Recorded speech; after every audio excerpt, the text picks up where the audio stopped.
꿈 다시 보기 채널 시작하겠습니다. 오늘은 40대 직장인 여성의 꿈을 다뤄보겠습니다.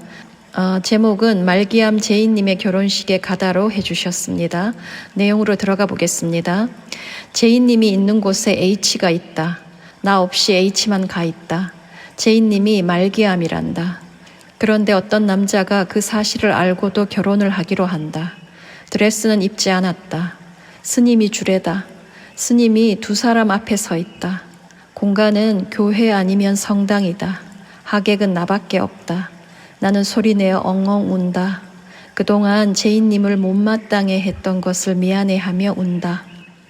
제인님에 대해서는 질투했던 사람으로 자유롭게 하고 싶은 걸 하며 살아가는 사람이라고 밝혀주셨습니다. H는 꿈꾸니의 아들로 엄마의 단점을 많이 닮아 속상할 때가 많다고 밝혀주셨습니다. 내용으로 들어가 보겠습니다. 저의 상상에서 이 꿈을 펼쳐보겠습니다. 제이와 어떤 남성의 결혼식이 진행되고 있는데 꿈을 보면 아들이 나보다 먼저 가 있었던 것 같습니다. 꿈속 아들을 내가 가진 가능성으로 해석한다면 나를 그 자리로 이끄는 아들이 되는 것입니다. 엄마로서는 삶에서 자신이 겪은 어려움이나 실수를 아들은 반복하지 않기를 바라는 마음이 간절할 것입니다. 그런데 꿈속 아들은 자신이 나아갈 방향을 알고 있는 것 같습니다. 제이와 어떤 남성의 결혼식에 아들이 참석한 이유는 그들의 삶의 태도나 방식을 배워 익히고 싶기 때문입니다. 제이와 어떤 남성의 결혼식에 아들이 참석한 이유는 그들의 삶의 태도나 방식을 배워 익히고 싶기 때문입니다. 제이와 어떤 남성의 결혼이 상징하는 바는 아름다운 결합인데 이는 자신의 결핍을 상대가 채워줄 거란 기대와 집착을 내려놓을 때나 가능하기 때문입니다. 꿈속 아들은 앞으로 자신이 어떤 모습으로 성장하고 싶은지를 엄마에게 명확하게 선언한 것입니다. 그러니까 꿈속 아들은 엄마를 향해 욕심과 집착을 내려놓으라는 것입니다. 말기암 투병 중인 여성의 결혼식이 진행되고 있습니다.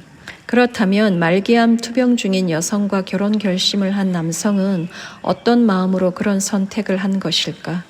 그 속내를 다 헤아리기는 힘들겠으나 적어도 상대에게 자신의 결핍이나 상처, 세속적 욕망을 투사할 확률은 아주 적을 것 같습니다. 상대가 자신의 신념과 기대에 부응해 살기를 바라지도 않을 것입니다.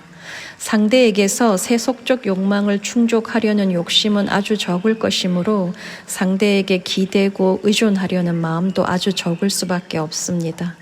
상대가 자신의 뜻을 헤아려 이것저것 맞춰주고 배려해 주기를 바라는 마음도 아주 적을 것입니다. 상대가 자신을 위해 무엇을 해주어야 하는지, 무엇을 해줄 것인지 같은 기대는 아주 적다는 것입니다. 그보다는 상대의 입장에 서서 상대의 필요를 살펴 괴로움을 줄여주고자 애를 쓸 것 같습니다. 자신이 상대를 위해 무언가를 해줄 수 있다면 그것을 다행으로 여길 것입니다. 또 제이에게 허락된 시간이 길지 않다면 제이가 생을 잘 마무리할 수 있도록 돕고 싶은 마음 간절할 것입니다.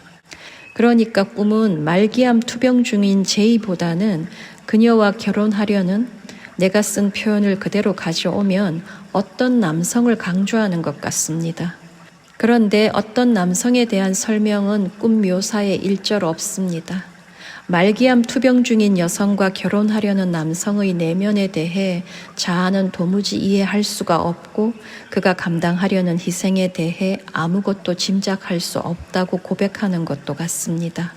그러니까 어떤 남성이라는 표현은 일종의 깊은 괴리감을 드러낸 것인데 자아가 취해온 태도나 살아온 방식과는 너무도 달라서 과연 그런 선택이 정말로 가능한 것인지 갸웃하는 것입니다.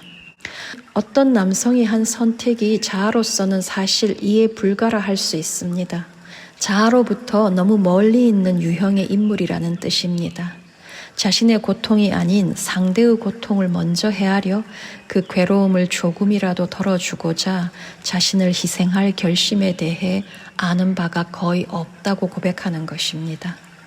그럼에도 제이와 나 사이에도 중요한 공통점이 있는 것 같습니다. 생에 대한 의지가 그것입니다. 살고 싶은 삶에 대한 의지인 것입니다. 다만 나는 잘 살고 싶다. 즉, 잘을 붙여야 합니다. 정신적 측면과 물질적 측면 모두를 포함하여 잘 살고 싶은 것입니다. 또 제이와 어떤 남성 사이에도 중요한 공통점이 있을 것 같습니다. 뭐냐면 살아있음에 감사하는 마음일 것입니다. 서로는 서로에게 힘이 되고자 최선을 다할 것인데 내 삶은 정반대의 경험이 주를 이루는 삶이었는지 모릅니다. 언제나 상대가 내 진을 쏙 빼는 것 같아서 불만과 원망 속에 지내온 삶이었는지도 모릅니다. 아들조차도 기쁨이기보다 불안으로 경험되는 것 같습니다. 거슬리는 것만 쏙쏙 눈에 들어와 고칠 것 투성이라 여기기 때문입니다. 제이는 자유롭게 하고 싶은 것들을 하며 살았습니다. 나는 그렇게 살지 못했던지라 그 부분의 투사를 막을 수가 없었던 것 같습니다. 그렇다면 자유롭게 하고 싶은 것들을 하며 살지 못한 이유는 무엇인지, 무엇으로부터 방해받은 것 같은지를 물어야 합니다.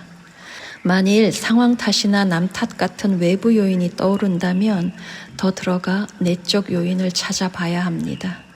욕심과 집착으로 인한 불안 때문으로 정리할 수 있을 것입니다. 집착의 구체적 내용은 개개인마다 다를 것입니다. 그런데 꿈을 보면 내 욕심과 집착을 짐작하는 것이 그리 어렵지만은 않은 것 같습니다. 말기암 투병 중인 여성, 그리고 그 여성과 결혼하려는 어떤 남성의 이미지를 통해 내 욕심과 집착의 내용을 유추할 수 있습니다.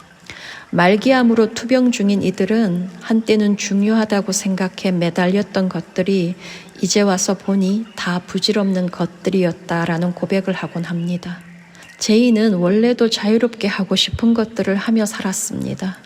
그 이야기인즉 사람들의 시선이나 평가에 갇혀 살아가기보다 자신의 마음을 들여다보며 거기에 집중하는 훈련을 잘 해온 사람이라는 뜻입니다. 말기암 투병 중인 지금은 더더욱 후회 없는 삶을 살고자 마음을 들여다볼 것입니다. 하여 조금 더 살고 싶다 하는 소망 이외에 다른 욕심은 없는 지금, 이제 곧 죽는데 결혼은 무슨 유해 참견 정도는 가뿐하게 무시할 수 있습니다. 그런데 다른 이도 아니고 자유롭게 하고 싶은 것들을 하며 살아온 제이가 말기암입니다. 진실한 욕구를 충실하게 살아왔음에도 더더욱 진실한 욕구를 탐색해야 하는 조건에 놓이게 한 것입니다. 꿈은 왜 이런 설정을 했을까? 자아의 눈과 귀를 번쩍 뜨이게 하려는 조치인 것입니다. 뭐냐면 자아의 욕심이나 집착과 견줄 수 있는 정도가 되려면 그 같은 조건이어야 하는 것입니다. 말기암 여성과 결혼하려는 어떤 남성으로부터 자아는 정말 많은 깨달음을 얻어야 합니다. 그는 상대에게 가장 적게 요구하는 이의 표본입니다. 그가 제이에게 요구하는 것은 딱 하나일 것입니다.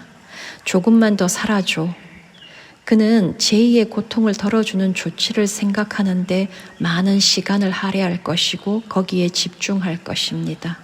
우리들의 모습과는 정대극에 있다고 할 수 있는데 상대에 대한 배려 그 자체인 것입니다. 많은 이들이 자신의 기준을 상대에게 쑥 들이밀고 그대로 따르기를 기대합니다.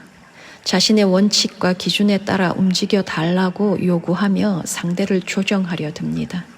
기대에 부응하지 않거나 못하는 상대의 모습은 상처가 됩니다. 상대의 존재만으로는 절대 성에 차지 않는 것입니다.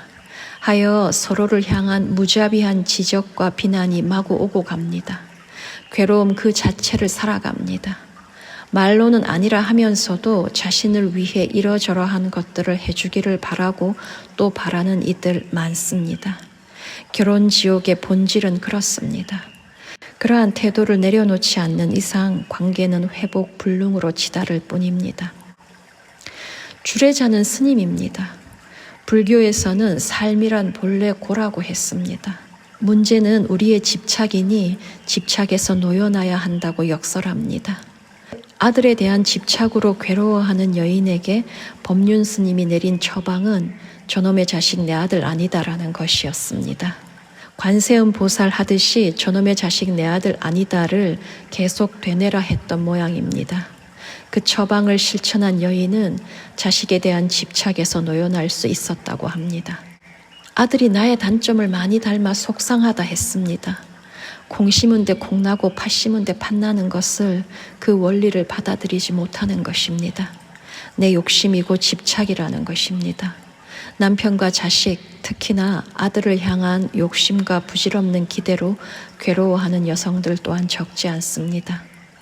욕심이 아니라 그저 내 단점을 닮아 속상할 뿐이라는 항변은 기만이기 쉽습니다. 엄마 자신의 뜻과 기대가 있으니 거기에 부응하지 못하는 아들이라는 고백과 다르지 않기 때문입니다. 엄마의 욕망에 따라 아들을 키우려는 욕심임을 인정해야 합니다. 아이를 바라보는 시선에 걱정과 우려가 담기면 그것은 아이의 존재에 고스란히 새겨집니다. 아이는 자신의 정체성에 대해 부족한 사람이라는 인식과 함께 성장합니다. 말기암 제이가 삶에 임하는 태도, 말기암 제이와 결혼하는 어떤 남성의 마음가짐을 익히라는 것입니다. 깨어있는 삶에서 아들의 문제로 고민한다면 아들을 대하는 자세와 태도는 그러해야 하는 것입니다. 말기암 투병 중인 제이, 그리고 그 여성과 결혼하려는 어떤 남성, 이 둘의 관계처럼 아들의 존재 자체를 기쁨으로 여겨야 한다는 것입니다. 암이라는 진단을 받고 나면 누구나 지나온 삶을 돌아보는 시간을 가지는 것 같습니다. 그동안 어떤 마음가짐과 태도로 삶을 살았는지를 돌아봅니다. 말기암 투병 중인 제이를 통해 꿈은 그 성찰을 유도하는 것 같습니다. 삶의 방식이나 태도를 달리 해야 한다는 것 같습니다. 지나온 시간을 돌이켜보며 삶이 어느 쪽으로 치우쳐 있었는지, 무엇을 욕망했고 무엇에 집착했는지를 봐야 할 것 같습니다. 부질없는 집착에서 놓여나라고 꿈이 간곡하게 일러주는 것 같습니다. 꼭 어떤 대상에 대한 집착을 일컫는 것은 아닐 것입니다. 오히려 내 기준과 잣대를 점검해야 합니다. 죽음이 바싹 다가와 있으면 강하게 집착하던 것들의 부질없음을 깨닫고 비로소 내려놓기 시작합니다. 또는 회피하고 기만하던 것들을 직면하는 용기를 내기도 합니다. 결혼식이 치러지는 장소는 교회나 성당입니다. 기복은 기도나 수행이 아니라 했습니다. 그럼에도 우리네 교회나 성당은 절대자를 향해 무언가를 구하면 이루어진다고 유혹하는 것도 사실이고, 거기에 혹하여 복을 구하러 교회나 성당에 다니는 이들도 허다합니다. 이글이글 불타는 욕망을 주체할 수가 없으니 괴로운 것입니다. 겉으로는 하느님 아버지의 뜻을 구한다 하면서도 실상을 들춰보면 자기 뜻대로 하게 해달라고 조르는 것입니다. 그런데 꿈속 주례자는 스님입니다. 내 기도에 담겨야 하는 내용을 꿈이 아주 깔끔하게 정리해 준 것 같습니다. 부질없는 욕심과 집착에서 놓여나게 해달라고 간절하게 기도하라는 것입니다. 오늘 제가 준비한 내용은 여기까지입니다. 다음번에 다른 주제나 꿈 사례로 다시 찾아오겠습니다. 감사합니다.